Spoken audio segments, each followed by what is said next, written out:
Pabago-bago ba o taas-baba po ba ang inyong buwanang bill sa kuryente? Malamang mga kaibigan, sa mga appliances niyan, yung maling paggamit ng appliances, yung hindi responsable sa paggamit ng appliances. Ito pong nakikita nyo ay isang electric fan. Bibigyan ko ba kayo ng idea kung magkano ang kinukonsumo po nito para po magkaroon kayo ng idea, maging aware kayo, at least mami-minimize ninyo o makokontrol ninyo ang paggamit ng electric fan. Kung hindi ginagamit, ay patayin po natin dahil po napakalakas ng konsumo nito. Kukumpitin ko po ito, ipapakita ko po sa inyo kung gaano kumukonsumo o gaano kalakas kumonsumo ang isang electric fan. Okay? Tandaan niyo po, sa anumang bagay, mas lamang ang may alam. Okay mga kaibigan, ito, papakita ko sa inyo ang nasabing computation kung paano nalalaman ang konsumo ng isang electric fan. Ipagpalagay po natin na ginagamit natin ito. Kunyari sa gabi, habang tayo natutulog, hindi po pwedeng wala po tayong electric fan, di ba? Pagpalagay natin natutulog tayo o inuumpisahan natin gumamit ng electric fan ng alas 9 ng gabi hanggang alas 6 ng umaga. Sa madaling sabi, 9 hours po, di ba? 9, 10, 11, 12, 1, 2, 3, 4, 5, 6. 9 hours nga. Tama. Okay. Una pong step dito, unang hakbang, aalamin natin yung kilowatt hour na makukonsumo ng isang 60 watts na electric fan. Very simple, very basic lang ito. Napakadali mga kaibigan. Una, ang formula po ng kilowatt hour, itong kWh, ay very simple. Power, yan, multiply natin sa time. Time po, oras, hours. Ito po ang kilowatt hour. Dapat oras po ang kukumputin natin dito, ha. Yan. Then divide or over kilo means 1,000. Yan. Papansin niyo po, kilo, 1,000, watt, power, hours, which time. Yan po ang formula niyan para po makuha natin ang kilowatt hour na nakukonsumo ng ating isang 60 watts na electric fan. Okay, kunin lang natin. Yung power, ito nga yung watts. Sabi ko nga, 60 watts na, o 60 watts ang power ng ating isang ginagamit na electric fan. 60 watts. Yan. Multiply. Ito po, time. Sabi ko nga, into 6, which is 9 hours. 9 hours. Yan. Over 1,000 or i-divide natin ito sa 1,000 para makuha natin yung kilowatt hour ng 60 watts na electric fan sa loob ng 9 na oras. Okay, gamitan natin ang calculator.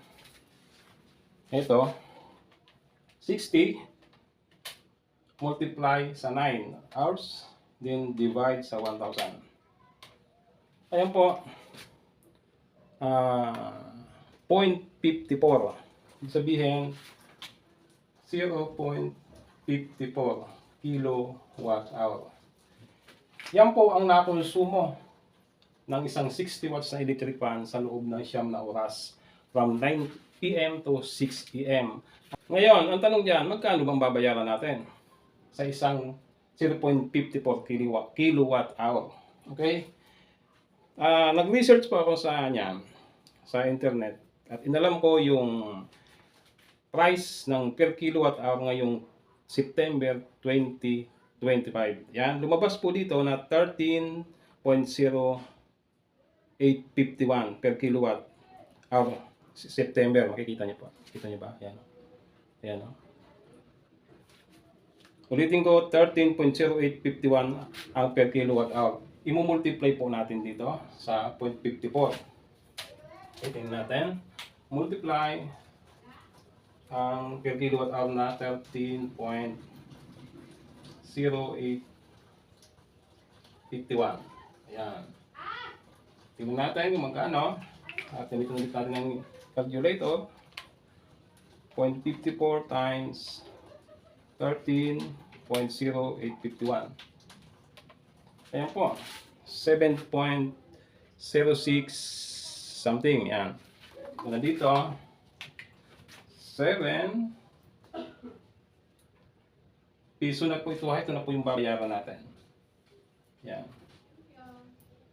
7.065954. Yan.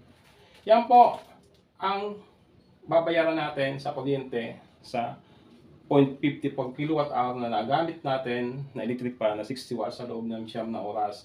Isang gabi pa lang po ito. Di ba po ang ating bayaran ay 30 days. O di multiply po natin ito sa 30 days. Tingnan natin kung magkano. Times 30 days. Ayan po. 211.97. Yan, 211.97 H62. Yan. Yan na po. Ang round off po natin yan ay 212. Ito po ang konsumo natin sa 30 days sa isang electric pan na 60 watts na ginagamit natin na 9 na oras gabi-gabi. Sa loob po ng 30 days, 212 pesos ang babayaran natin. Sa isang electric pan pa lang po ito. Nasa inyo po yan kung ilan ang electric pan nyo sa bahay. Kung tatlo yan, di multiply nyo ito sa tatlo. Kung dalawa, multiply nyo sa dalawa. Yan po ang konsumo ng electric pan natin sa loob ng 30 days. Kaya po, kapag hindi ginagamit ang electric pan, patayin nyo po. Pag walang gumagamit, patayin nyo po para makasave po tayo.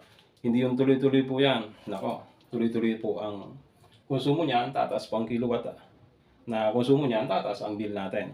Okay? Okay, sana ay nabigyan ko na naman kayo ng kapirasong idea, ngunit napaka-importante about sa ating pagbabudget. Thank you so much at magandang buhay sa ating lahat.